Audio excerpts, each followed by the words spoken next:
El avión del vuelo 3142 del APA era un Boeing 737-200 fabricado en 1970 y la noche del accidente estaba comandado por el piloto Gustavo Weigel.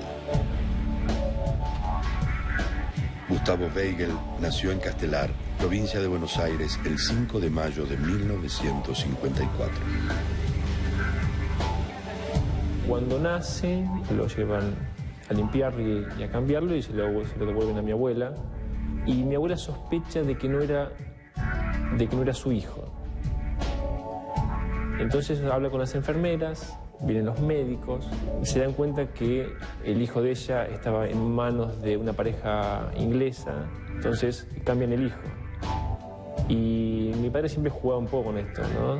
Porque como era tan anglófilo, tanto gusto por la música inglesa, por la literatura inglesa, pero quedó esto como un juego, como una anécdota así muy divertida en la familia. El padre de Gustavo era un reconocido restaurador que trabajaba para los grandes museos de Europa y pasaba largas temporadas lejos de su familia.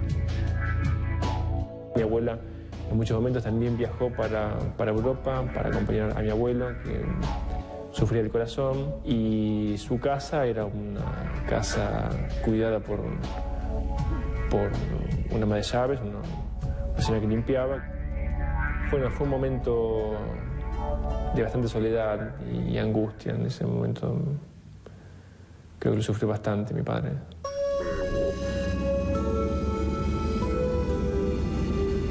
Entre los 95 pasajeros del vuelo 3142 se encontraba Silvia Medeot, una bioquímica nacida en Córdoba en el año 1962.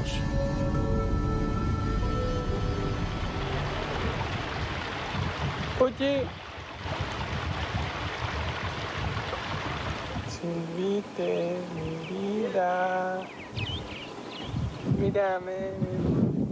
Hola. Silvia nació en Río Cuarto, eran 3 hermanos, ella era la hermana del medio. Se crió en la casa con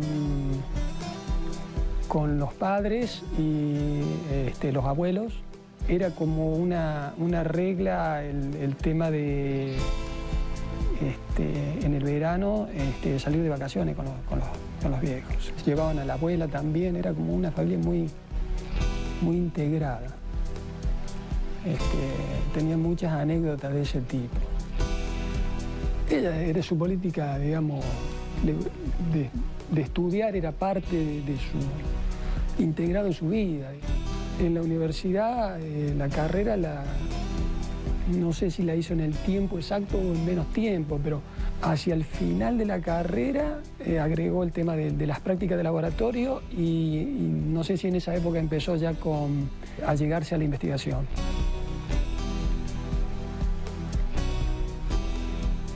Siempre de chica pensé que mi vida iba a pasar como la de todas las mujeres por casarme y tener hijos.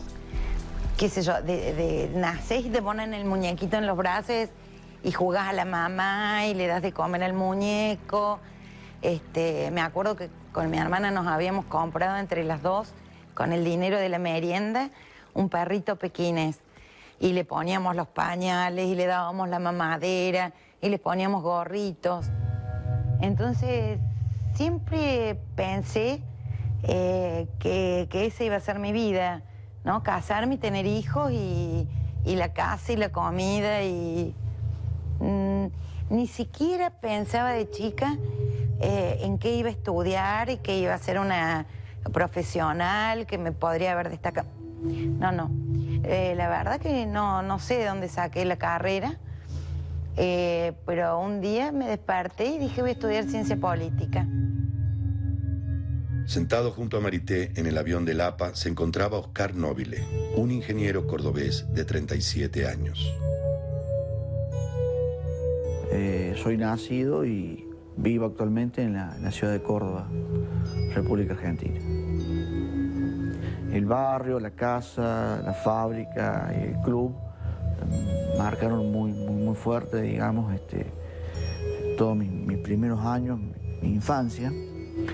Los domingos era el día que mi viejo agarraba el auto, después de haber estado laburando toda la semana y siempre a un dique, a una cascada, a un río, a una casa de campo, a algún lado, a desenchufarse, comer el asadito del mediodía y volver a la tarde. Y bueno, era todo un acontecimiento ver el despegue o el aterrizaje de un avión. A veces en la radio comentaban que venía tal avión de Rusia o tal avión de tal lado y a veces mi padre nos llevaba a mí, a mi hermana, qué sé yo, y veíamos por ahí el aterrizaje o el despegue de esas moles, siempre pegado al alambrado como en la cancha, escuchando el ruido de las turbinas y tratando de ver la magnitud de semejante máquina, ¿no? Mi papá de muy chicas nos llevó a conocer Buenos Aires, fuimos en avión. Mi papá quería que de chicas aprendiéramos a volar, un poco también para que no tuviéramos miedo, para tomar contacto con un medio de comunicación ágil como es el avión para ir a todos lados. Por ese entonces, la empresa norteamericana Boeing, que ya se posicionaba como una de las aerolíneas más importantes del mundo gracias al éxito de su Boeing 707, desarrollaba un avión más pequeño e igual de eficiente. Así se llegó al diseño del avión que tiempo después se convertiría en el más vendido en la historia de la aviación civil, el Boeing 737. El Boeing 737-200, accidentado en el Aeroparque de Buenos Aires, tuvo su vuelo inaugural el 14 de abril de 1970, cuando cruzó el océano hacia la empresa que lo había adquirido, Britannia Airways. Ahí ven a los pibes laburando para la presentación, y ahí está nuestra chanchita. A la 737 se le puso la chancha por las características del avión, que es cortito, justamente porque nos da la posibilidad de tener mayor maniobrabilidad. Si vos lo ves, te vas a dar cuenta que es patitas cortas, muy gordito, la naricita media chata. O sea, en realidad no es una línea estética muy linda que digamos. Es medio fea, es una chanchita, es un chacho. En 1977, el empresario argentino Claudio Thyssen fundó las Líneas Aéreas Privadas Argentinas, una aerolínea pequeña que solo podía volar dentro de los límites de la provincia de Buenos Aires. Poco después de haber egresado del bachillerato, Gustavo Weigel tomó la decisión de ser piloto y en 1977, ya casado y con 2 hijos, ingresó en el ejército para realizar las horas de vuelo necesarias para poder volar en forma profesional. Mi padre sintió que su llamado era por ahí. Entonces decide hacer el curso de piloto y si bien tuvo dificultades en el curso porque se descomponía y porque no tenía ciertas facilidades, se dio cuenta de que era su lugar. Volar es un sentimiento muy profundo que te da un placer enorme, es sentirse por encima de algo muy chico, o sea, el mundo lo ves mucho más chico de lo que realmente es. Una vez un psicólogo me dijo que por el solo hecho de que una persona que nació para estar en la Tierra decidió estar arriba del aire, evidentemente ya hay algo que no es igual a todos los demás. Él hablaba en términos que para mí son muy difíciles de comprender. Por ejemplo, sentir el avión. Sentir el avión. Supongo que fue piloto porque lo hacía sentir más libre, ¿no? ¿Qué es sentir el avión? Yo no sé lo que es sentir el avión.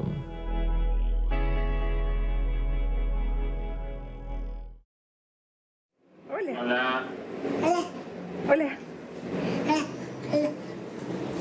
¿Qué estás haciendo? ¿Tocando los botones? No. ¿Con papá? No. Sabandija. Mientras Lapa realizaba sus primeros vuelos, Roberto Gracelli, otro de los pasajeros del vuelo 3142, iniciaba en Córdoba sus estudios como contador. Hoy es lunes, son las 3:30 de la tarde y acá podemos ver al papá de la Nati en horario de laburo. Estamos haciendo un rompecabezas.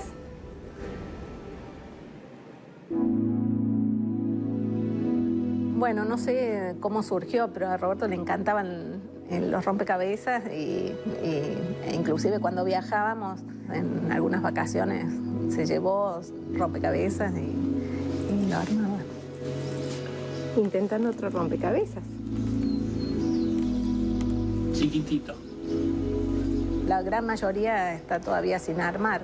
La idea era que el día que nos jubiláramos o tuviéramos más tiempo pudiéramos armarlos, ¿no?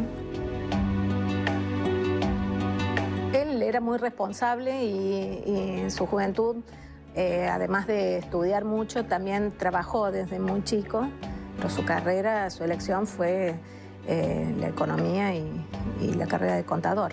Y fue brillante en su profesión, reconocido por sus colegas.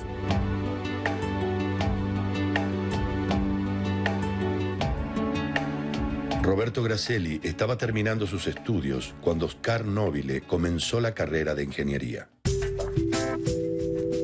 Te podría decir que a los 15, 16 años ya tenía yo definido que iba a seguir ingeniería. Cuando salí del secundario, que fue en el año 79, mi padre me hizo ingresar a la parte administrativa de la fábrica de cemento. Entonces se hizo bastante pesado porque yo entraba a las 8 de la mañana a trabajar y salía a las 5 de la tarde. Entraba a las 6 de la tarde a la facultad y salía a las 10 de la noche. Señores, los invito a acompañarme en un brindis por la paz. Gracias. Por nuestra gente del Ejército. Salud. Al comenzar la guerra por la soberanía de las Islas Malvinas, Gustavo Weigel, que ya era padre de 3 hijos, fue dado de baja en el ejército por familia numerosa. Al dejar el ejército, Weigel contaba con las horas de vuelo suficientes como para ingresar a cualquier aerolínea comercial. Sin embargo, decidió dedicarse a otra actividad que lo acompañaba desde joven, la restauración. Más allá de que la restauración y el mundo de las antigüedades y de los cuadros y del arte en general era un mundo propio, era un mundo afín. Creo que sí, que un trabajo que hacía gustoso, pero no creo que se encontrara a él mismo en ese trabajo. Creo que la vocación pasaba más por la aviación, por el volar. Para 1985, los Weigel habían tenido su cuarto hijo y Gustavo había conseguido un lugar de reconocimiento en el mundo de la restauración. Pero ese año se le presentó la posibilidad de volver a volar, esta vez en Lapa. Me acuerdo de su cambio de ánimo, de estar con una disposición y con una alegría que le faltaba en esos tiempos, ¿no? Y nadie tenía un papá piloto tampoco. Y estaba bueno, me preguntaban, y más cuando yo decía, viajé con él y me fui a la cabina con él y estuve con él y nos fuimos al sur. Y estaba bueno tener un papá piloto y más cuando sentir mi papá, ¿no? Con el que estoy viajando.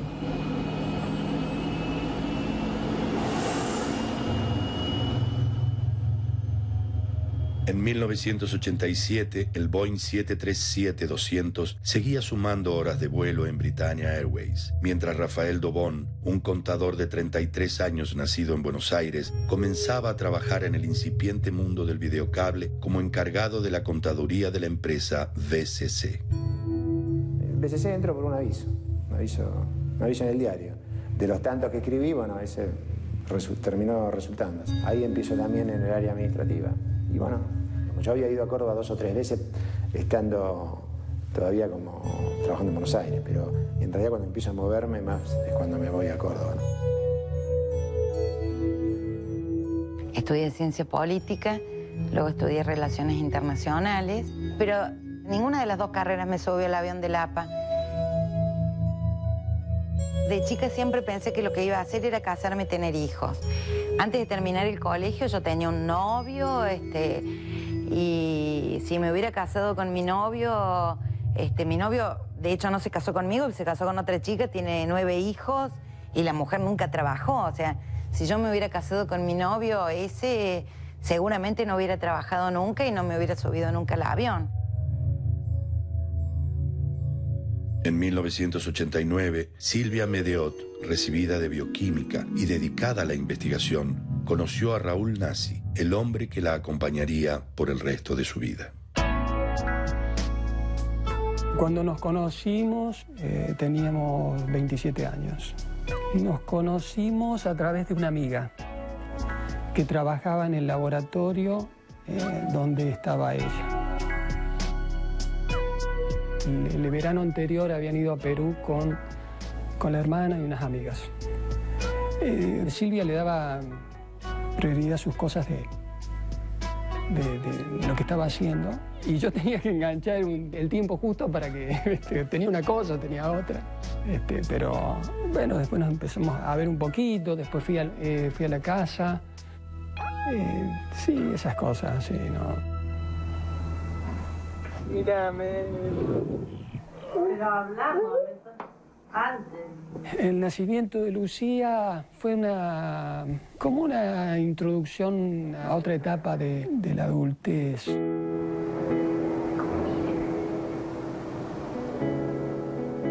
Como nosotros no nos habíamos casado, entonces de repente el embarazo, y más que el embarazo, el nacimiento fue como introducir en esa etapa. Se juntaron las dos cosas, ¿no es cierto?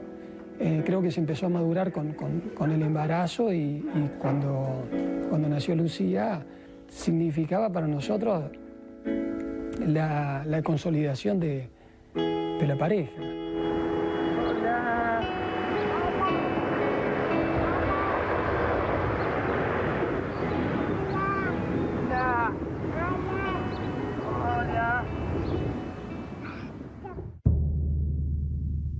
En 1990, la aerolínea francesa TAT compró el 737-200 que había pertenecido a Britannia Airways. Ese mismo año, la esposa de Weigel, madre de 6 varones, dio a luz a su primer hija mujer.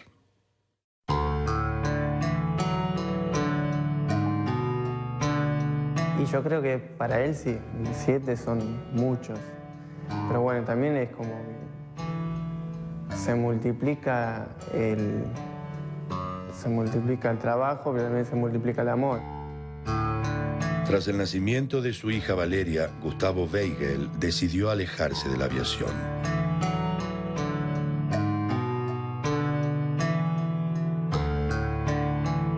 Siempre me interesó lo que hacía, ¿no? El papá piloto era como, bueno, yo tengo un papá piloto, está bueno, pero no lo veíamos tanto, no estábamos tan en contacto con él. Y el restaurador era como que teníamos el tiempo libre para verlo.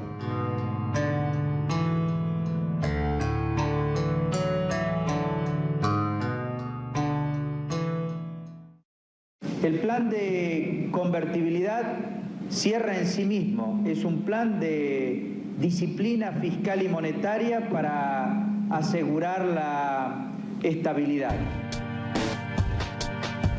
Comenzaba 1991 y la APA continuaba creciendo, favorecida por el proceso de privatización impulsado por el gobierno.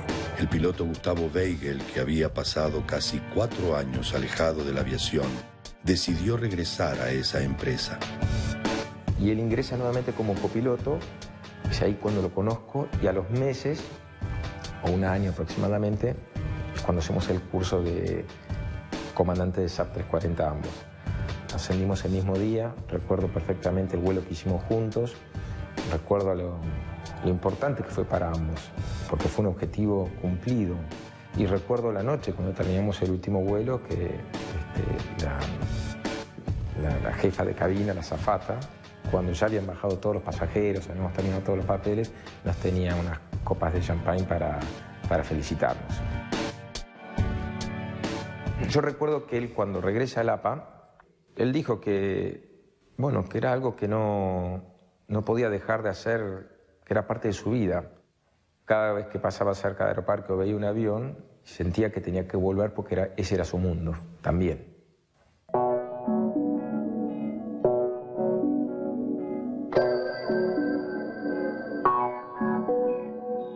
Entonces, bueno, fue una época de mucho trabajo, así que no me fue difícil salir de una empresa y largarme solo al mercado.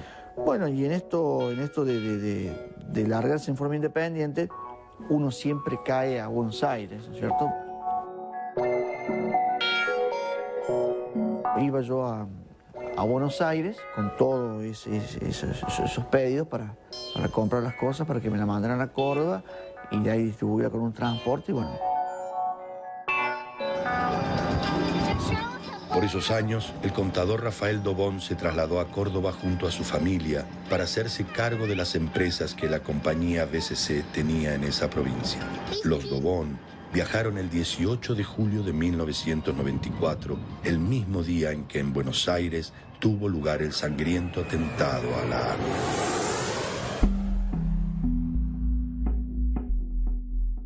Recuerdo que estaba el camión de mudanza, nosotros teníamos la radio prendida, o sea que fue una cosa terrible porque durante todo el viaje nosotros escuchando la radio de lo que estaba pasando ahí, lo que había pasado, así que fue una fecha que no vamos a olvidar. Pero bueno, el recuerdo que tengo de los primeros años de Córdoba que hubo bastante, digamos, en cierto aspecto algo de soledad, ¿no?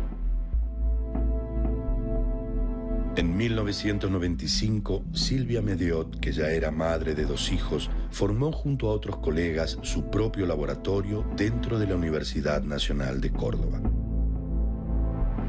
Estamos tras la implementación de técnicas alternativas, digamos, que sirvan para la confirmación del diagnóstico de la infección por VIH y que son de menor costo. Yo les presté una PC viejita que tenía.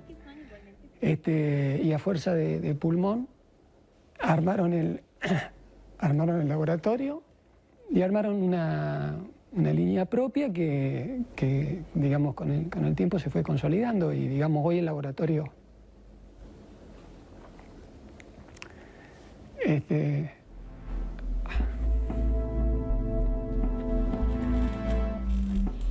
El laboratorio sigue funcionando. Bueno. Porque dentro de poco tiempo se va a licitar un sistema de vuelos espaciales, mediante el cual desde una plataforma que quizás se instale en la provincia de Córdoba, van a salir de la atmósfera, se van a remontar a la estratosfera y desde ahí... En 1996, Andrés Deutsch, dueño del APA, invirtió en la compra de aviones nuevos. Los Boeing 737-200 provenían de la aerolínea francesa TAT y entre ellos se encontraba el que se accidentó en el Aeroparque de Buenos Aires. Hacían como más de 15 años que nadie traía aviones nuevos. Para quienes pertenecíamos al APA en ese momento fue empezar a jugar a las ligas mayores. Y mi padre, él estaba como comandante de Saab. Tiene que dejar de volarlo por la cuestión de que se desafectan de la empresa y pasa a ser copiloto de Boeing. La adquisición de aviones nuevos y más grandes le permitiría a Deutsch alcanzar un nuevo objetivo para su empresa: los vuelos internacionales. Cuando una empresa se larga a una aventura a nivel internacional y no tiene los elementos necesarios para mantener con el mismo nivel de seguridad todo lo que es cabotaje, en teoría, yo creo que la empresa va por un mal camino. Hay accidentes tremendos, pero la característica de tal destrozo de la aeronave que no quedó nada fragmentado, no sé, no tengo otro antecedente. De estas características ni a nivel mundial.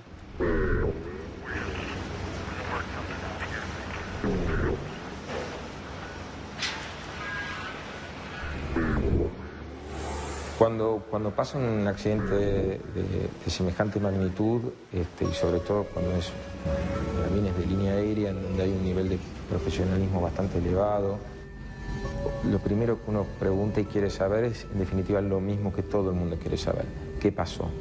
Y no hay respuestas. Yo diría que está todo en la inseguridad aérea con que se está desarrollando la actividad. En la tragedia de Austral muere un amigo importante de él, Jorge Césare, que es padrino de uno de mis hermanos. Para nosotros era un tío. Un tío siempre fue nuestro tío. Y bueno, también fue un sacudón, ¿no?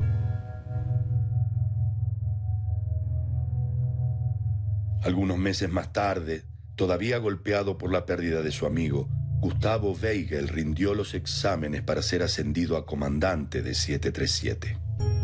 Él dio mal un examen, también por un momento de bastante tensión que había en mi casa por la separación con mi madre. Ahí tenemos el simulador del Jumbo laburando. Este es el nuestro.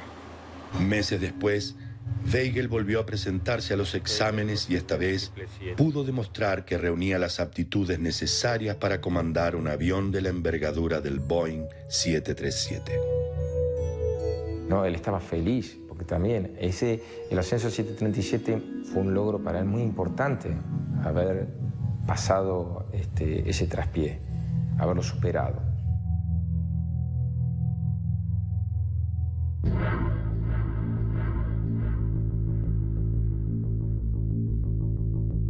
En el año 99 teníamos la casa de Río Ceballos casi lista y había que hacer el viaje de verano, que siempre había que hacerlo.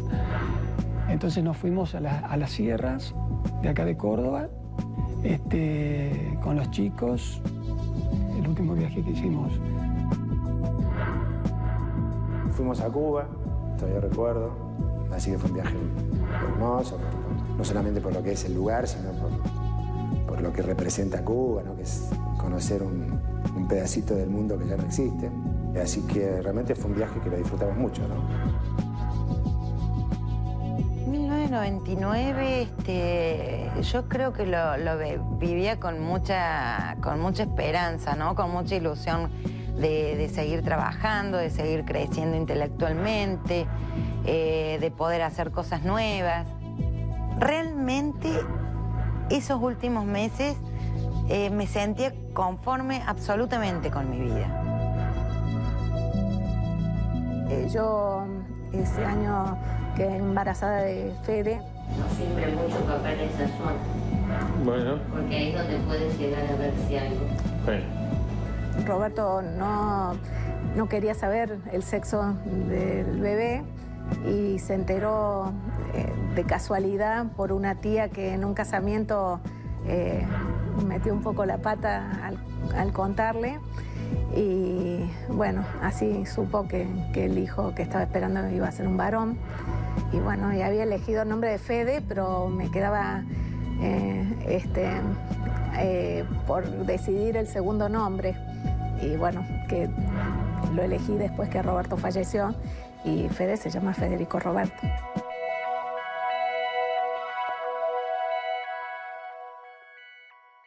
Estamos llegando todos al mismo lugar, pero todos por cosas diferentes. Eso podría ser una buena definición del mundo, siempre y cuando cada uno sepa lo que está buscando.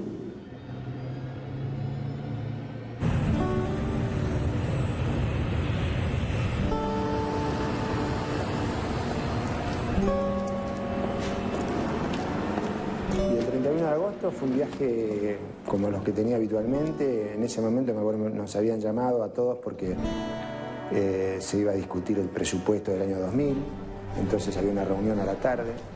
Así que tuve esa reunión y terminé la reunión, me tomé un taxi y me volví a Aeroparque.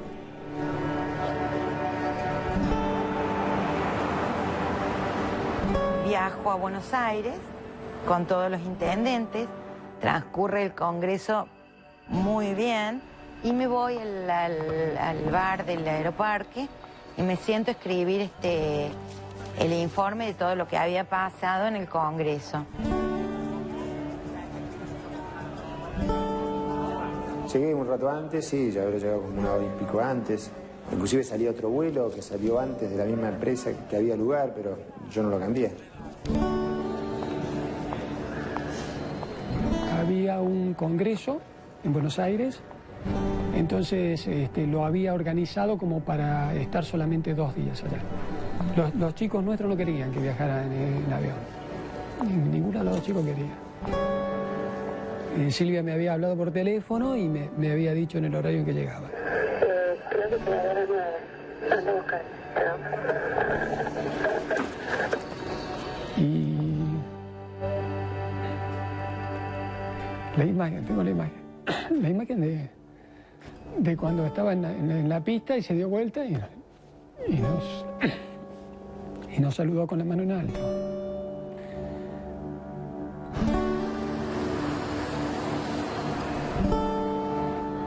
A mi padre lo vi un par de días antes de que ocurriera el accidente. Hablamos, compartimos quizás un té, un café. Y sí me dijo que estaba cansado, me estaba muy cansado. Había hecho algunas cobranzas y había organizado un viaje para comprar los materiales que me hacía falta. Tomé un taxi en Congreso Tucumán y le digo al Aeroparque lo más rápido que pueda. Cuando llegué al mostrador del APA, que se enojaron, hicieron cara fea las chicas porque había llegado tarde yo. Y casi que no me dejaron subir al avión.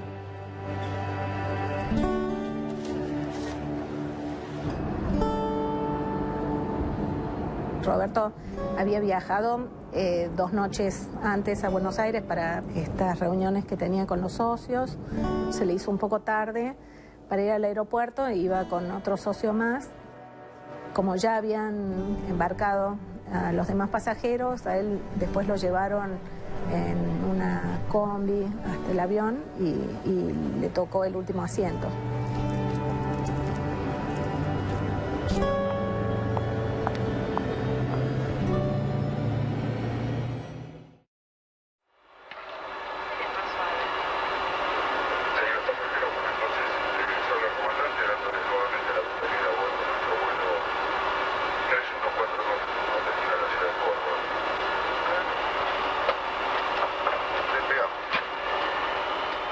Comienza a carretear el avión, toma velocidad, mucha velocidad. Dentro de la cabina sonaba una alarma que indicaba que el avión no estaba configurado correctamente. Sin embargo, el comandante decidió continuar con la maniobra de despegue. Cuando comienza a levantar su trompa, de golpe se siente que se apoya de nuevo en el piso el tren de aterrizaje. Obviamente la velocidad era muy fuerte, ya era velocidad de despegue, se empezaban a mover las cosas que estaban arriba en los casillos de plástico. El piloto empezó a accionar los frenos, pero no frenó, la inercia lo fue llevando el avión y ya después se empezó a sentirse un ruido más metal con metal, ya un chillido, un sonido más agudo. Y lo que yo me acuerdo que repetía, ¿no? No puede ser. Decía eso, no puede ser. Hasta que pasó del extremo final de la pista, rompió algunos elementos de comunicaciones, algunas antenas. Tomé conciencia de que me iba a morir y, como soy creyente, lo primero que hice fue poner mis cuentas, arreglar mis cuentas con Dios era lo primero. Me puse así en posición de impacto, con la cabeza gacha, rezando, pensando en mi señora, pensando en los dos hijos, en los chicos, digo, bueno, pensando en mi vieja, acá se terminó todo y bueno, se venía la muerte, se venía la muerte.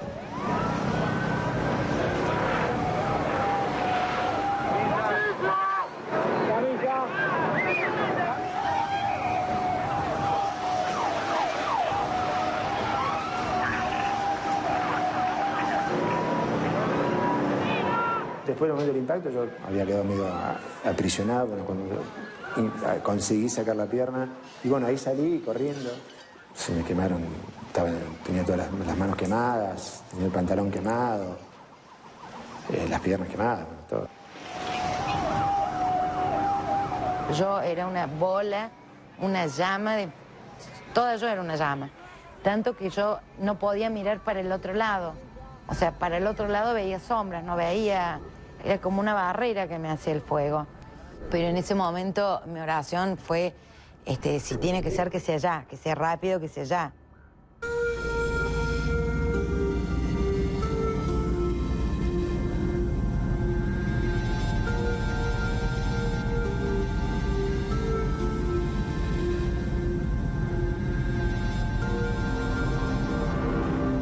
Están realizando las pericias correspondientes, tratando de determinar la identidad de estos cuerpos. Ese día me acuerdo que se estaba dando un canal de noticias y no se sabía todavía qué avión era, ni era una avioneta, si era un avión comercial, nada. Pero yo sentía que por ahí andaba, la sensación de que mi viejo estaba por ahí. Pasamos la noche bastante mal, yo sentía de que ya estaba, yo sentí en algún momento de que ya estaba.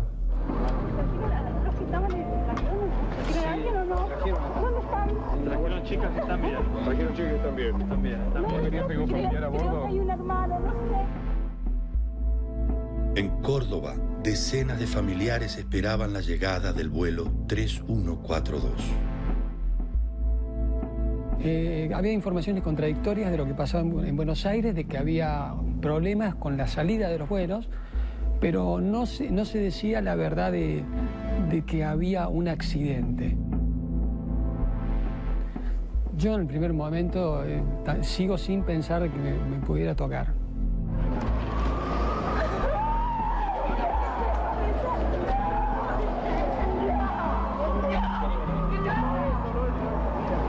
Ya ni me acuerdo, me volví como loca. Le hablé a mi cuñada para avisarle y después a ella la llamó un señor que había estado con Roberto en el momento del accidente y al que Roberto le había dado el número de ella para avisarle que estaba vivo y que y que le decía que tuvieran cuidado al avisarme a mí porque estaba embarazada. Roberto podría haber salido primero del avión. Él abrió la puerta y así como salieron todos y como él empujó a la azafata para que saliera, podría haberse bajado él también. Y sin embargo tomó la decisión de quedarse y de tratar de ayudar a otra gente. Y yo siempre viajé con la esperanza de que él iba a sobrevivir, que estaba quemado, pero que iba a sobrevivir. Una situación muy difícil de ahí, porque había que asumir la situación. Busqué la forma de cómo encararla, era hablar con los chicos.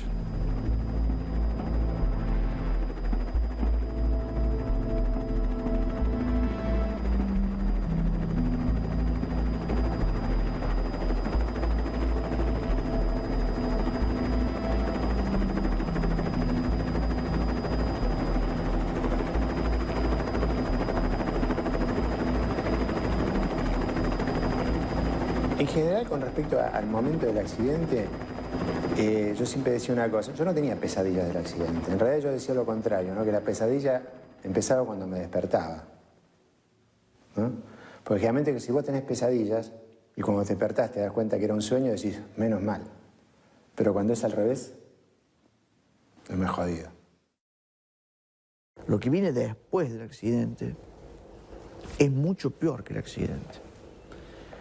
Porque ya viene un estado traumático, ya viene las cirugías, ya vienen los masajes, ya vienen las cremas, ya viene el aislamiento. Un montón de cosas que uno no está preparado y tiene la duda hasta tal punto de plantear al médico, ¿y doctor, viviré? Uno empieza a meterse en ese mundo de tratar de recuperarse, ¿viste? Y es larguísimo, larguísimo, larguísimo. Cuando ya empiezo a estar despierta y me entraba a cirugía una vez por día, no le veía mucha solución. Nunca supe por qué me había quedado yo y no alguien que tuviera hijos, por ejemplo. En realidad la contestación exacta fue, cuando te desates de tus ataduras, vas a poder irte. Creo que posiblemente no haya hecho el camino que tenía que hacer, ¿no? Para poder morir. En ese año y medio que estuviste, no, bueno, ahí tuve todo lo malo. Y cuando uno realmente tiene un problema, se retrota a eso y dice, po, al lado de esto, ¿qué problema puede haber? Es como si hubiera sacado la lotería todos los días. Como si tuviera que festejar con champán todos los días. Por estar vivo. Si te pasó algo así, te tenés que seguir haciendo problemas porque te rayaron el auto.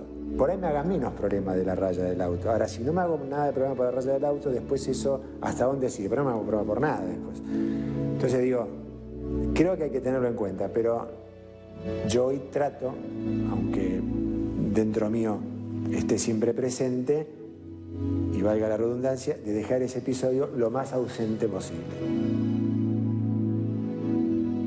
Yo traté de no pensar para atrás, como que lo que pasó está y ya no tiene sentido preguntarse en por qué o fueron pasando las cosas, sino disfrutar lo que me quedó de él y tratar de seguir para adelante. O sea, agradecerle por lo que hizo por nosotros y que yo sé que tiene él la conciencia limpia, que hizo todo lo mejor para que ese avión no se estrellara. La tragedia es una fuente permanente de enseñanza para todos los que hemos estado ahí. Yo lo primero que aprendí es el mensaje que te deja el ser querido que se va, que es tratar de vivir intensamente cada momento de tu vida.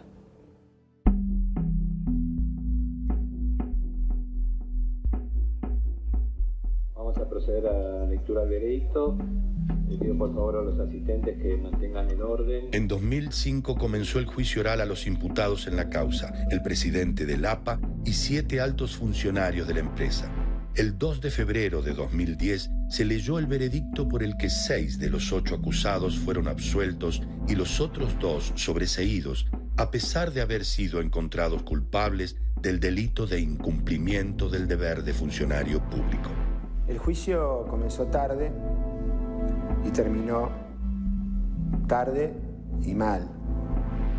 El veredicto atribuía el accidente a un error humano y se declaró como únicos culpables a los 2 pilotos.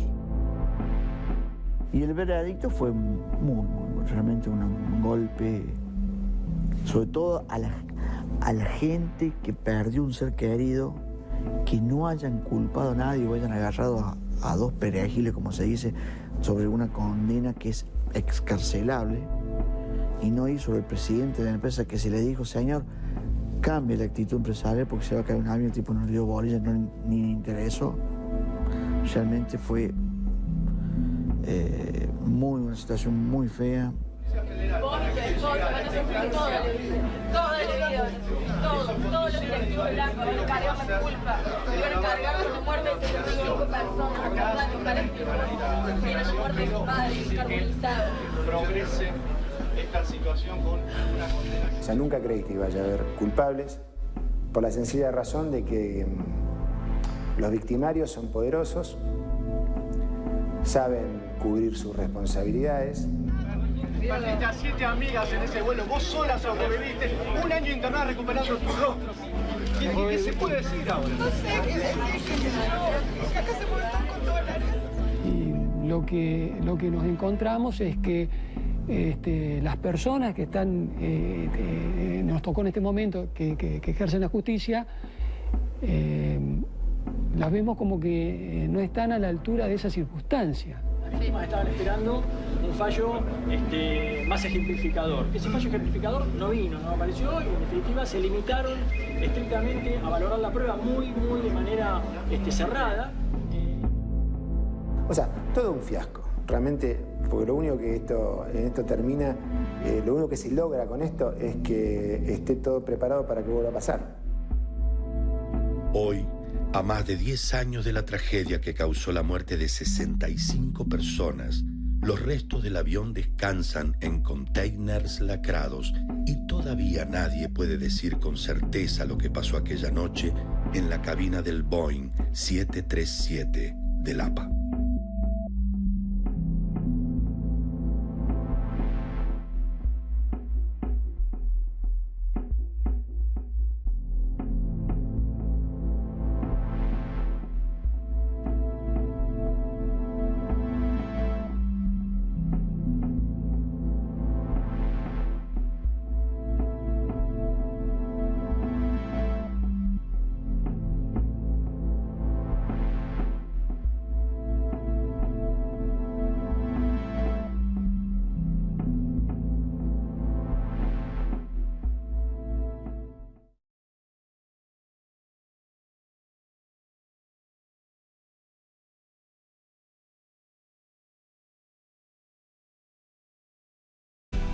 Ella, era su política, digamos, de estudiar, era parte de su, integrado en su vida. En la universidad, la carrera, no sé si la hizo en el tiempo exacto o en menos tiempo, pero hacia el final de la carrera agregó el tema de las prácticas de laboratorio y no sé si en esa época empezó ya a llegarse a la investigación.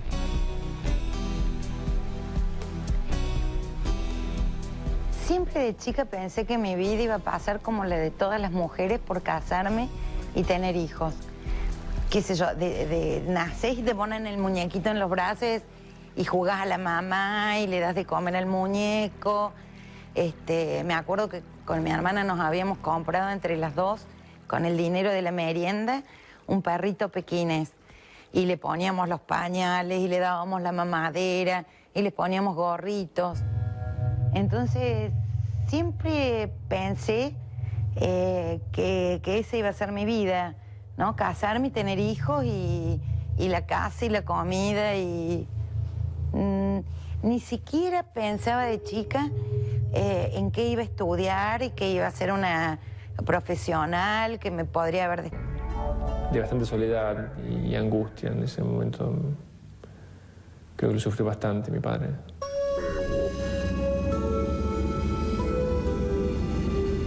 Entre los 95 pasajeros del vuelo 3142 se encontraba Silvia Medeot, una bioquímica nacida en Córdoba en el año 1962.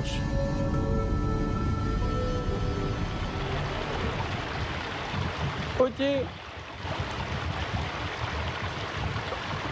Silvite, mi vida, mírame. Hola. Hola. Silvia nació en Río Cuarto, eran 3 hermanos, ella era la hermana del medio. Se crió en la casa con los padres y los abuelos. Era como una regla el tema de en el verano salir de vacaciones con los viejos. Llevaban a la abuela también, era como una familia muy integrada. Tenía muchas anécdotas de ese tipo. Gustavo Weigel nació en Castelar, provincia de Buenos Aires, el 5 de mayo de 1954. Cuando nace, lo llevan a limpiarlo y a cambiarlo y se lo devuelven a mi abuela. Y mi abuela sospecha de que no era su hijo. Entonces habla con las enfermeras, vienen los médicos, y se dan cuenta que el hijo de ella estaba en manos de una pareja inglesa, entonces cambian el hijo. Y mi padre siempre jugaba un poco con esto, ¿no? Porque como era tan anglófilo, tanto gusto por la música inglesa, por la literatura inglesa, pero quedó esto como un juego, como una anécdota así muy divertida en la familia. El padre de Gustavo era un reconocido restaurador que trabajaba para los grandes museos de Europa y pasaba largas temporadas lejos de su familia. Mi abuela en muchos momentos también viajó para Europa para acompañar a mi abuelo, que sufría del corazón, y su casa era una casa cuidada por una ama de llaves, una señora que limpiaba. Bueno, fue un momento...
El avión del vuelo 3142 del APA era un Boeing 737-200 fabricado en 1970 y la noche del accidente estaba comandado por el piloto Gustavo Weigel.